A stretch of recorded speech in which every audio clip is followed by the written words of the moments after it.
Então, aqui, continuando a nossa gravação, irmãos, no nosso último bloco, continuando a nossa gravação no nosso último bloco, olha só, continuando aqui.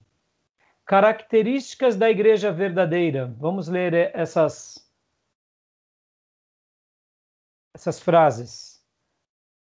Alguém leia para mim?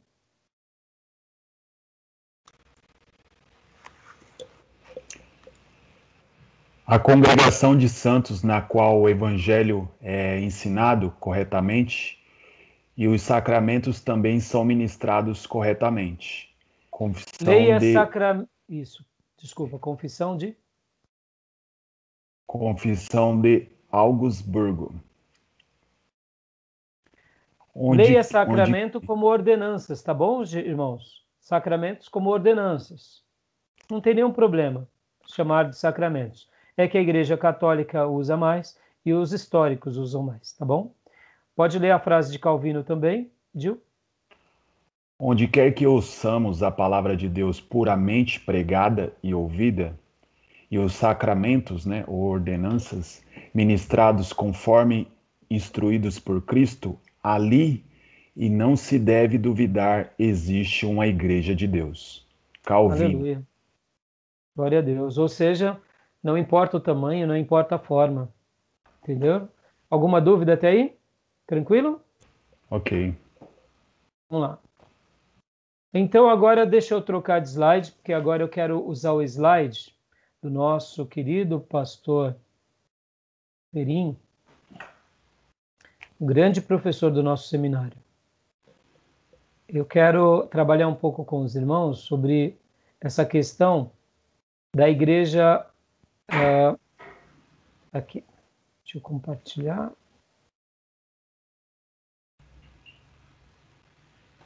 Olá. Existem dois pontos de vista, também em teologia, quando se trata sobre a questão de uma comparação sobre a igreja e Israel. Compreender, deixa eu falar aqui para os irmãos, a nossa fé cristã, ela é baseada na tradição judaica. Nós estamos fundamentados sobre o Velho Testamento. É a tradição judaica com perspectivas do que está escrito no Velho Testamento.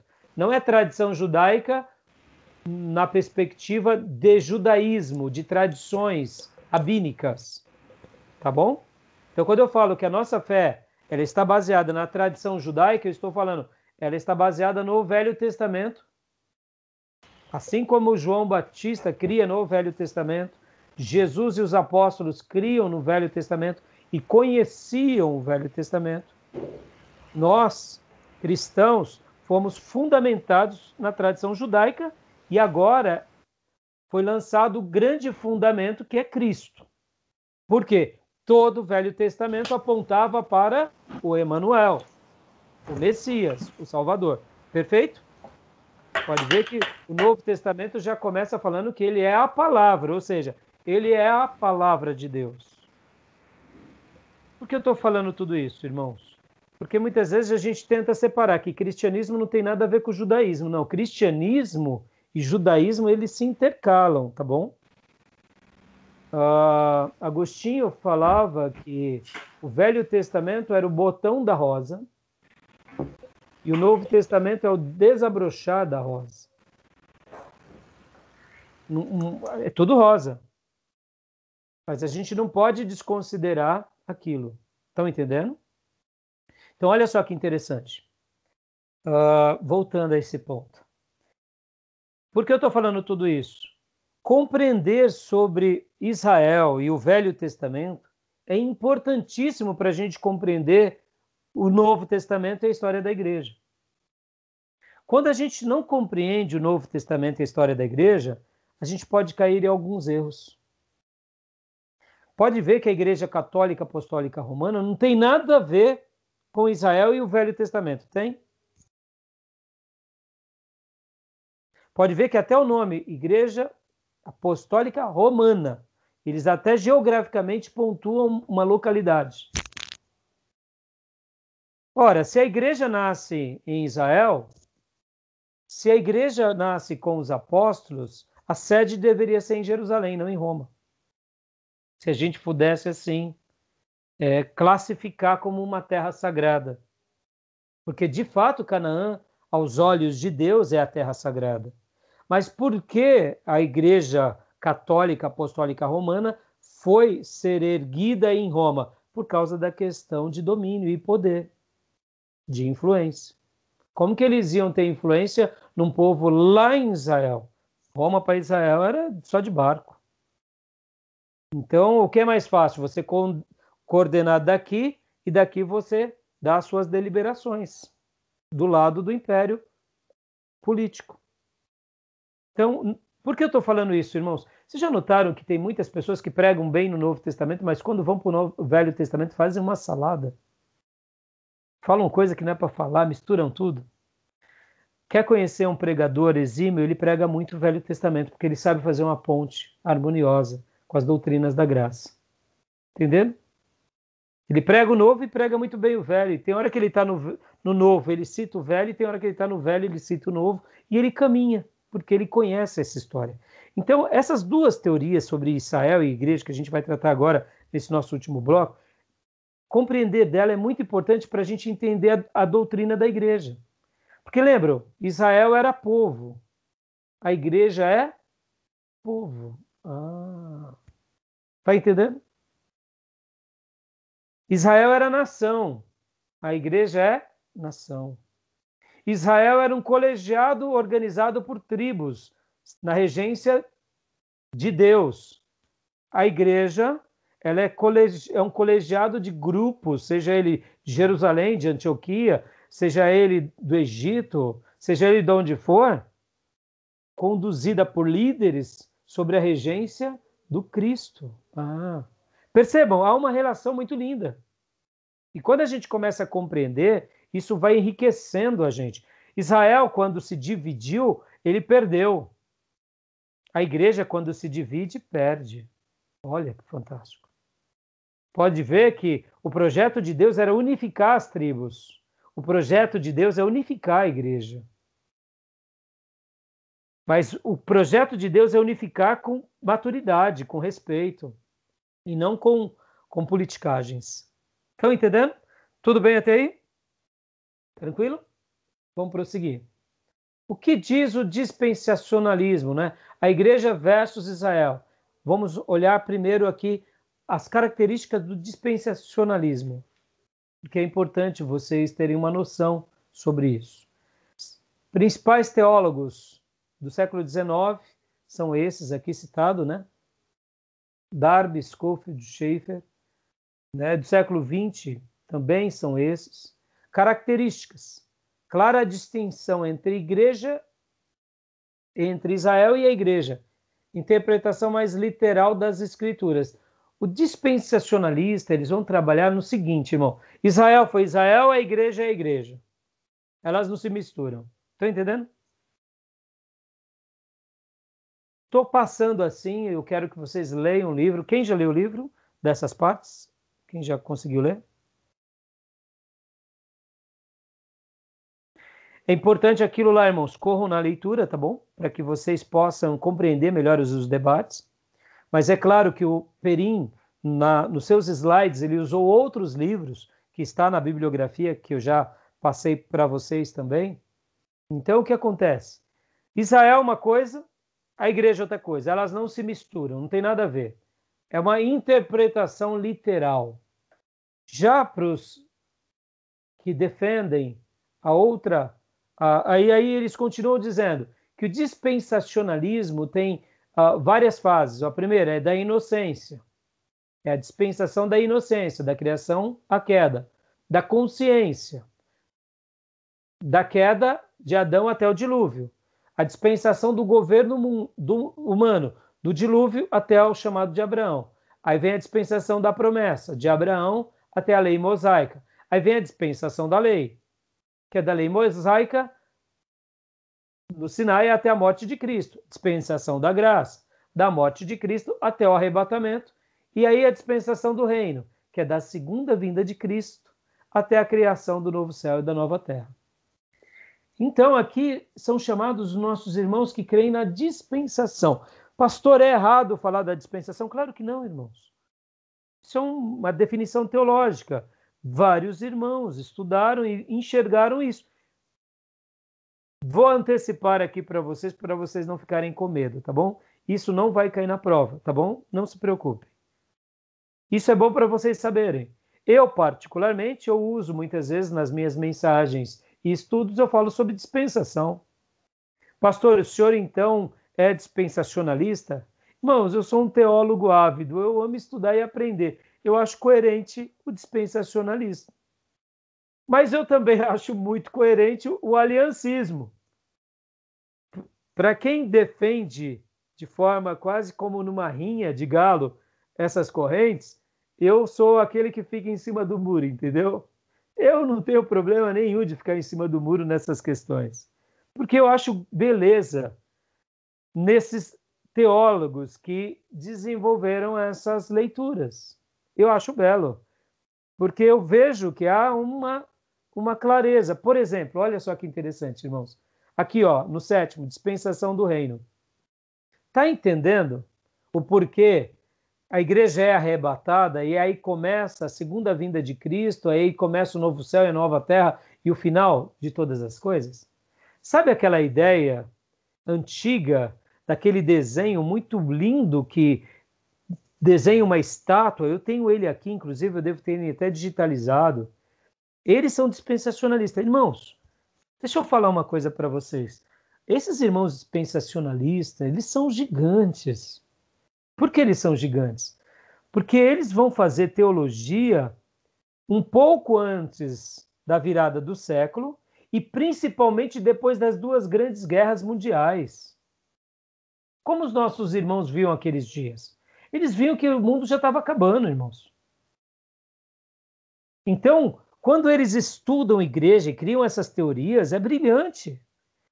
Porque um pouquinho antes, só para dar uma explicação histórica para vocês, um pouquinho antes, em 1800 e 1900, a igreja estava passando por um grande problema, que era o problema do racionalismo. É ali que nasce o liberalismo teológico, irmãos. Então, por exemplo, naqueles dias do Velho Testamento, de 1800 e 1900, o mundo científico dava a pauta de tudo. Então, o que não era ciência era ignorância. Quando um pastor começava a pregar que houve Arca de Noé, no mundo acadêmico, ele era tido como um abestado. E na igreja dele, onde tinha universitários, ele era um abestalhado, que cria na Arca de Noé e no dilúvio universal. Porque dava para provar a Arca de Noé? Não dava, então ele era um ridículo. Era aí onde surgiu esses pensamentos, eu diria, humanistas, racionalistas. Porque o que dava fundamentação para tudo era a razão. Então, esses nossos irmãos do passado, Wesley, Whitefield, Spurgeon, eles foram gigantes, irmãos. Eles pregarem o novo nascimento, eles foram geniais, irmãos. Eles pregarem pecado e contra o pecado, eles foram... Nossos irmãos no passado, eles eram vistos, por exemplo, Wesley, lá na sua faculdade, porque eu não sei se você sabe, o Clube dos Santos começa numa faculdade. Ele, Wesley, ele era ridicularizado por crer na Bíblia, por orar, por se reunir. Porque a teologia para eles era algo apenas moral e ético, para muitos moradores lá da Inglaterra, que estudavam, inclusive, na faculdade de Oxford. Para eles, teologia, bastava você ter uma vida ética e moral, ajudar os pobres, você era um bom cristão. Mesmo que você fosse depois para o bordel, bebesse. Não, isso daí não tem nada a ver. Eu tenho a minha fé em Deus. Eles defenderem a fé em Deus, o novo nascimento. Por exemplo, Spurgeon, irmãos. Spurgeon é um calvinista. Não sei se você sabe disso. Príncipe dos pregadores, ele defendia o calvinismo. Ele cria na predestinação, cria na eleição, mas ele pregava com tamanha confiança e ousadia que ele falava sobre a predestinação, que é algo irracional, por uma comunidade racional. E ele não tinha medo disso. Pregava na veracidade das escrituras. Se hoje em dia, né, muitos pastores que estão querendo fazer uma releitura da Bíblia, como o Red René Kivitz, fosse ler um pouco mais de Spurgeon, não cometeria tantas besteiras. Por quê, irmãos? Spurgeon não viveu no mundo onde queria ter uma igreja inclusiva para agregar pessoas para que possa estar construindo ali a sua igreja segundo os seus critérios. Spurgeon ia na contramaré. E ele pregava as Santas Escrituras com ousadia e com fé. Olha que fantástico.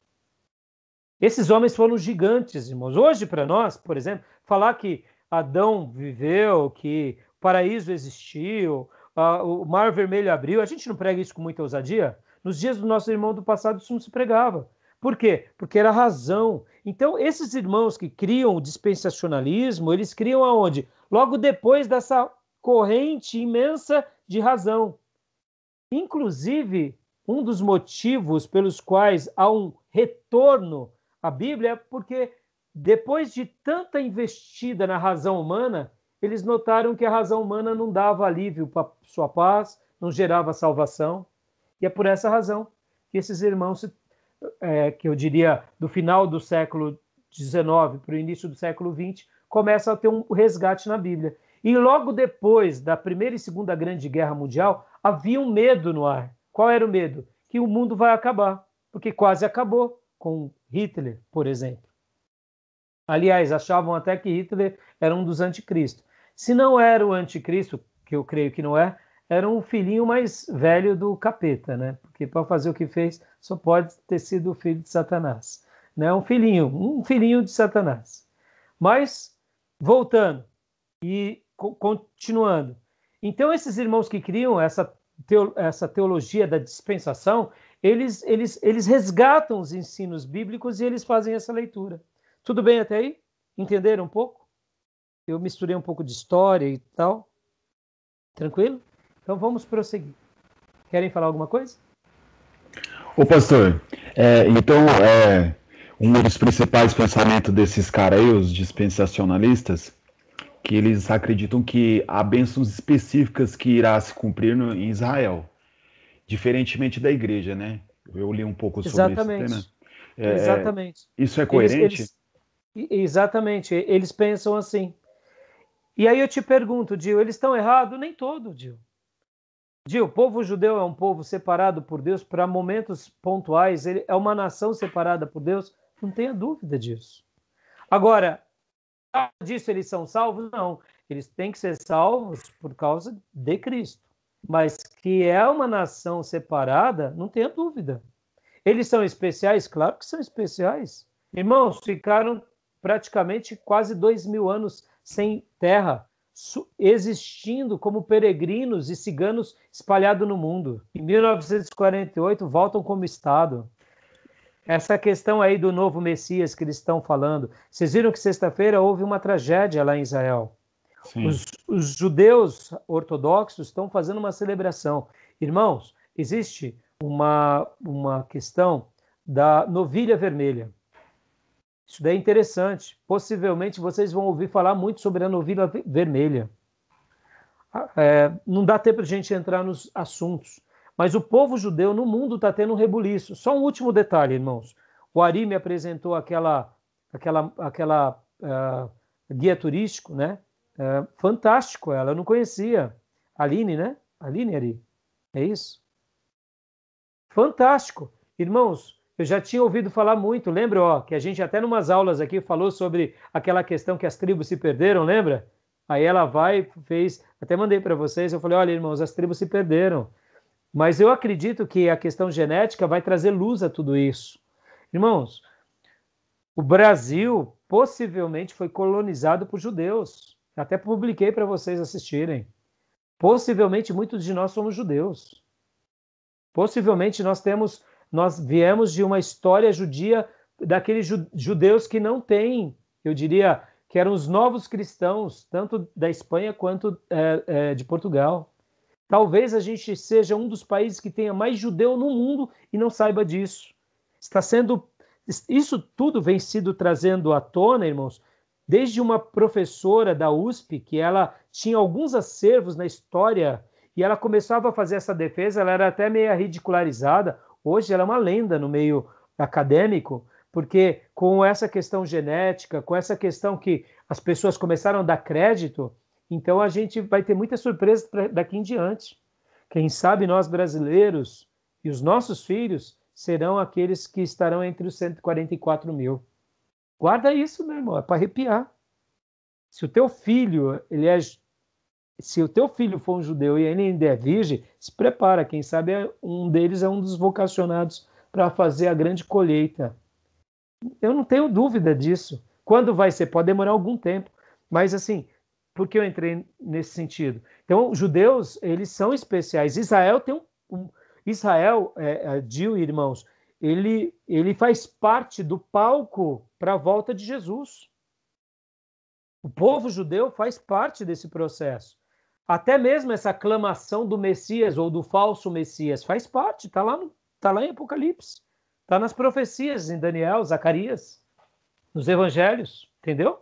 Então tudo isso é cenário, isso é um acervo maravilhoso e a gente tem que saber caminhar nessas profecias com muita maturidade para não se enveredar. Então essa questão do dispensacionalismo, a gente enxerga assim. Irmãos, deixa eu dar aqui a minha definição sobre aliancismo, dispensacionalismo, sobre Israel e igreja. Para mim, elas são coisas distintas, mas coisas unificadas. Ou seja, há uma leitura literal, mas há uma leitura espiritual. Ou seja, elas se intercalam em algum momento, entendeu? Então, para mim, são coisas que se intercalam e eu não tenho nenhum problema de ver beleza no dispensacionalismo e no aliancismo. Porque Israel foi literal, a igreja nasce de forma literal, mas o evangelho foi pregado para Abraão, ou seja, o evangelho é a igreja. E a igreja foi projetada no coração de Deus e era o mistério oculto. E eu até uso o termo antes da fundação do mundo. Se é um mistério oculto, já estava desde a eternidade. São palavras minhas. Então, a igreja também está no Velho Testamento. E a igreja está no Novo Testamento. Então, para mim, essas verdades são verdades que se intercalam. Entendeu, irmãos? E a gente não conhece tudo, e Deus deixou de propósito assim, para a gente não se desviar. Essa é a verdade, irmãos. Irmãos, Ok. sejamos honestos. Se a gente tivesse aqui um cronômetro, o anticristo vai voltar no ano 2030. Irmão, a gente ficaria meio relaxado. 2029 a gente começa a se consagrar. Deus deixou essas coisas de propósito para a gente ficar com medo, irmãos. Spurgeon, que pregava muito a predestinação, mas ele falava assim que o livre-arbítrio também é uma verdade que nasce em Deus e nos céus, e aqui na terra estão separados, mas que em Deus essas duas linhas se casam, são caminhos. Spurgeon falava assim, olha as palavras de Spurgeon. Ele dizia que muitos que se sentem eleitos estão a passos largos para o inferno, enquanto muitos que se sentem que perderam a salvação estão a um passo do céu. Ele estava fazendo uma defesa aqui dos próprios arminianos. Estavam dizendo assim, olha, tem gente que é arminiano, que acha que perdeu a salvação, mas está a um passo dos céus, porque ele se arrepende, ele se avalia. E muitos que estão dizendo aí entre nós, que são eleitos e que desfilam até mesmo nas minhas fileiras de calvinistas, estão a passos largos para o inferno, porque estão vivendo uma vida de egoísmo, de pecado, e são pessoas irretratáveis. Olha que fantástico. Palavras de Spurgeon. Então, irmãos, eu noto o seguinte, que essas verdades elas se casam, entendeu? Então, para a gente concluir a aula, vamos lá? Vamos agora aqui para Teologia da Aliança, ou Aliancismo, principais teólogos.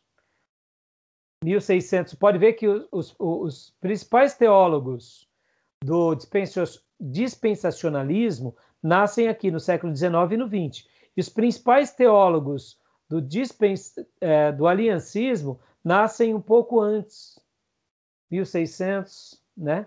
1700, 1800, 1800 e aqui um pouco mais 1900. Característica: a igreja é o Israel do Novo Testamento. Interpretação simbólica das Escrituras. Eles acabam, não é que tudo é simbolismo, tá, gente? Mas acabam tendo uma simbologia. Por exemplo, eu já disse várias vezes na nossa igreja que a igreja é o Israel de Deus. Eu estou fazendo uma interpretação simbólica. Eu falo que nós somos israelitas espirituais. Nós não somos filhos de Abraão? Somos. Literalmente falando, não. Você é judeu? Eu até o momento, eu acho que eu não sou judeu. Mas, de repente, eu sou judeu. Há uma comunidade fortíssima entre os nordestinos judaicos no nosso país. Fortíssima. Eu achava que eu não tinha possibilidade nenhuma, mas a Aline falando lá, eu fiquei até surpreso. Falei, pelo amor de Deus, não sabia disso. De repente tenho aí a avó minha, que é mais judeu do que a gente imagina. Eu achava que eu tinha mais características dos europeus, e em especiais ali Polônia, aquele povo para lá, porque os nordestinos têm muito a ver com, se eu não me engano, os poloneses, ou outro grupo lá que eu não me lembro agora, que não é os portugueses. Holandeses, pastor. Holandeses também, né? Então, aí, mas vai saber. E agora, voltando a essa questão aqui, olha que interessante. A Bíblia, quando eu falo assim, nós somos filhos de Abraão, nós somos gentios, filho. Literalmente não, mas espiritualmente sim. Que interpretação é essa? É alegórica. É uma interpretação alegórica. Nós somos pela fé. Quando entra a espiritualidade, pela espiritualidade, é a alegorização. Então, dá uma margem mais de interpretações simbólicas. Tá bom? Olha aqui, o aliancismo. Deus se revela como pactos. Primeiro pacto do Éden. Depois vem o pacto das obras. Gênesis 2. Vem o pacto de Adão. Pacto de Noé, ou aliança com Noé. Vamos falar, ao invés de pactos, eu gosto mais de alianças. Aliança no Éden, aliança nas obras, aliança em Adão, aliança noética, aliança com Abraão, aliança com Moisés, aliança com Davi, aliança da graça, aliança da redenção. Eu estou pregando muito sobre Josué esses últimos dias. E eu tenho falado muito sobre aliança, que o livro de Josué é um livro de aliança. Sobretudo aliança. E particularmente, orem por mim, eu não vejo a hora de fazer dessa série de mensagens um livro, porque ficaram espetacular. Eu particularmente estou amando. Chego a um ponto até de amar mais o meu esboço do que a maneira que eu prego lá. Tamanha é a riqueza que eu tenho sido ministrado pelo Senhor. Depois, se vocês quiserem, eu passo para vocês os meus esboços, mas não passem para ninguém, por favor, porque um dia eu pretendo fazer com que virem livros. Por isso que muitas vezes eu não edito os meus esboços, mas eu estou na minha 13ª mensagem. A grande maioria sobre Josué. Preguei um pouco antes sem pregar sobre Josué, mas pelo menos umas 8 mensagens sobre Josué. Então eu gosto muito dessa ideia de que Deus se revela para nós em aliança. E tem aliança na Bíblia ou não tem? Tem aliança na Bíblia ou não tem? Deus faz aliança. O aliancismo tem respaldo ou não tem? Nós estamos debaixo de que aliança? Da nova? Nova aliança. Entendeu? Aliancismo. Então a gente nota que são verdades que se compactuam, tá bom? Ó, igreja versus Israel. Dispensacionalismo, palavra chata de falar, né? Trava-língua.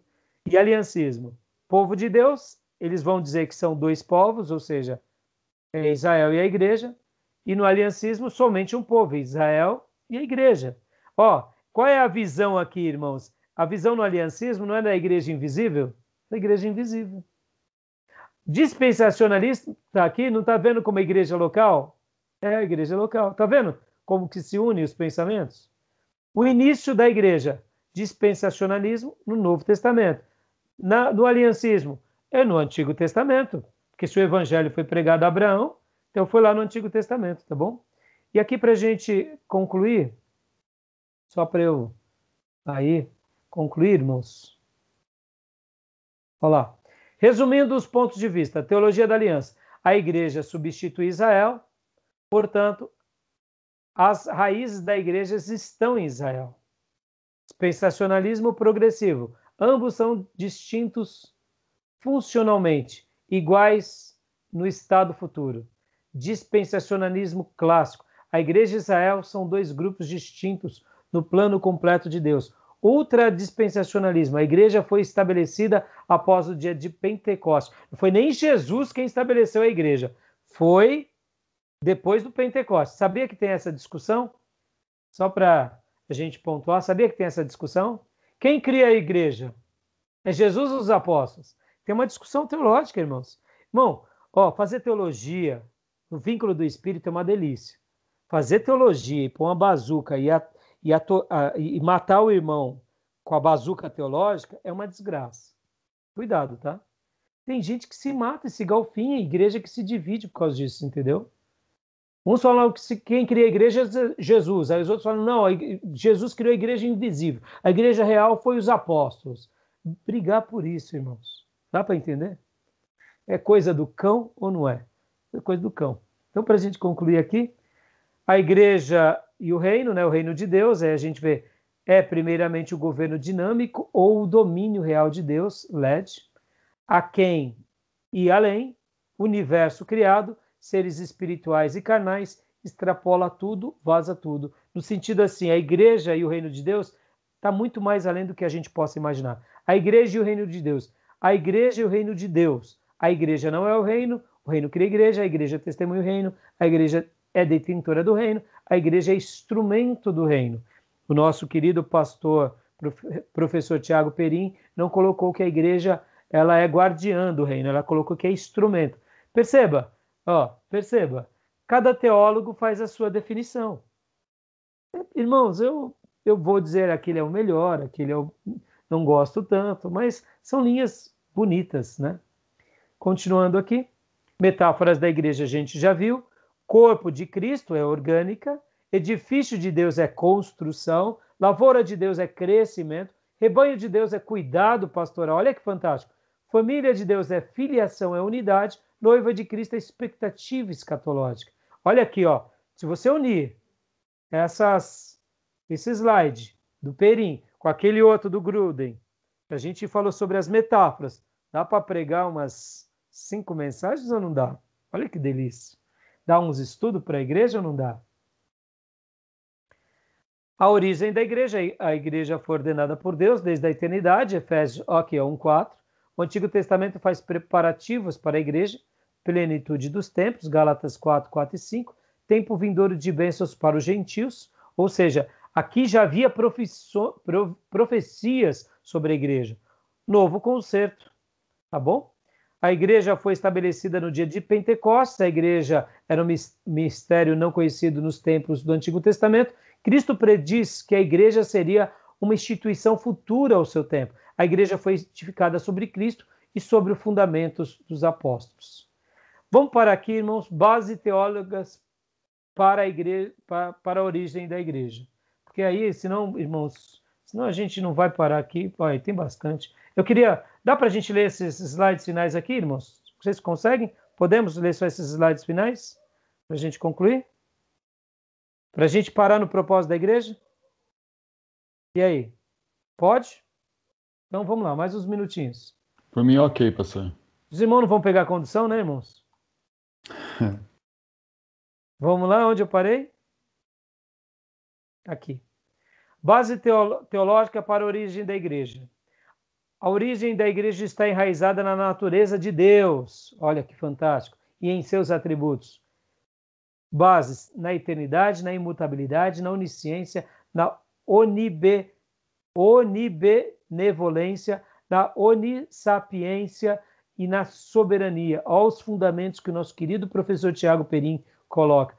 Por isso que eu gosto de usar os slides dele, porque ele dá uma grandeza àquilo que já é gigante. A igreja está enraizada na natureza de Deus e nos atributos de Deus. Olha que fantástico. Tá vendo, irmão? Dá para a gente não amar? E aqui a base histórica para a origem da igreja. O que seriam essas bases históricas, irmãos? Só para a gente pontuar e concluir. Bases históricas é porque aqui é os pais da igreja, que está falando daquela igreja. Ou seja, são documentos históricos. Sabe aquela ideia que Jesus não existiu de fato? Que a igreja cristã não existiu? Isso tudo é mito, é conto da carochinha, sabe essas coisas? Quando a gente vai para esses pais da igreja e eles falam e eles pontuam, eles dão data, isso é importante para nós, tá bom? Vamos lá, Os discípulos eram chamados de cristãos em Antioquia, onde Paulo e Pedro estavam lançando as fundações da igreja. Inácio é um dos pais da igreja.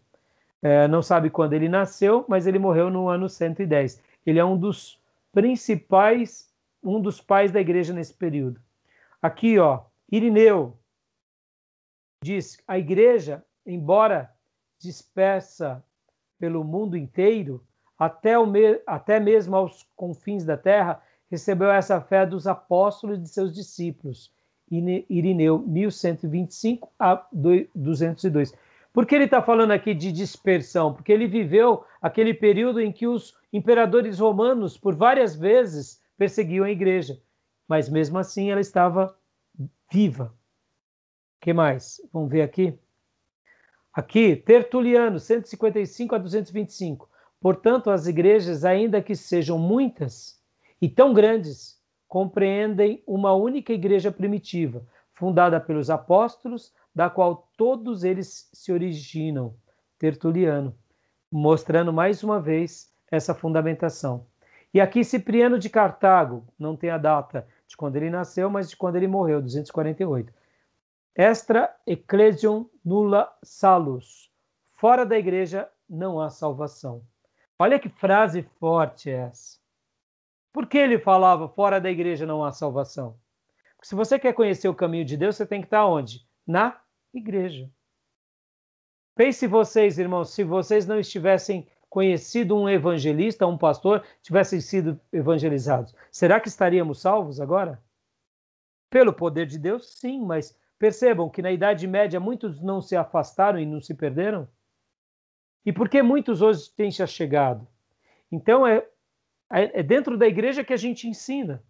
Então ele dá essa ideia de nobreza que é como se fosse a escola de Deus. E sendo a escola de Deus, você vai estar salvo. O perigo aqui é praticar a igrejolatria. Só esse. Mas é uma frase muito bonita. Tá bom? E aí eu acho que temos mais essas três para a gente parar. A igreja foi fundada sob Pedro, embora em outras passagens ela seja atribuída a todos os apóstolos, e todos receberam as chaves do reino dos céus. E a força da igreja depende de todos eles da mesma maneira. Jerônimo, 340 a 420. Olha que fantástico. Pode ver que eles têm uma clareza sobre isso. E aqui, pulei um. João Crisóstomo, as palavras de Cristo, tu és Pedro, e sobre esta pedra edificarei a minha igreja, significa sobre a fé da sua confissão. João Crisóstomo, 347, 407. João Crisóstomo era chamado Boca de Deus. Pra vocês terem uma ideia. Um dos apelidos que ele recebeu era Boca de Deus. Imagina como esse homem não pregava e como ele não era um profeta. E aqui Lutero, onde Cristo não é pregado, não há o Espírito Santo que cria. Convoca e reúne a igreja cristã, sem a qual ninguém pode vir a Cristo, o Senhor. Lutero, 1483 a 1546. Tá bom, meus irmãos? E aí a gente vai para a aula que vem, os propósitos da igreja. Tá bom? Desculpem, passei 8 minutos. Nossa aula geralmente dura 2h30 ou 2h20. Passei um pouquinho a mais. Alguma pergunta? Não, pastor, ok. Tá de boa, pastor. Pastor, eu tenho. Tem uma? Eu tenho uma pergunta rápida. Tá. Esse estudo que a gente está fazendo, que é da parte 6 do livro do Gruden, é para ler inteiro a parte 6 ou vai até alguma página aqui em específico, pastor? Pedi aqui. Ih, deu pau aqui. Deu alguma complicação. Pode falar. Eu vou parar nossa gravação para nós não perdermos e eu falo com vocês, os demais irmãos podem se retirar se quiserem. Tá bom, meus irmãos? Ok. Se quiserem ficar com ele, participar, tirar as dúvidas, eu já passo. Tá bom? Eu vou parar a gravação. Deus abençoe a todos e orem em cima dessas pérolas que vocês aprenderam hoje. Para que Deus realmente coloque no coração de vocês o desejo de cuidar dessa obra tão santa que é chamada igreja, que representa o corpo de Cristo. Tá bom? Deus Amém. abençoe.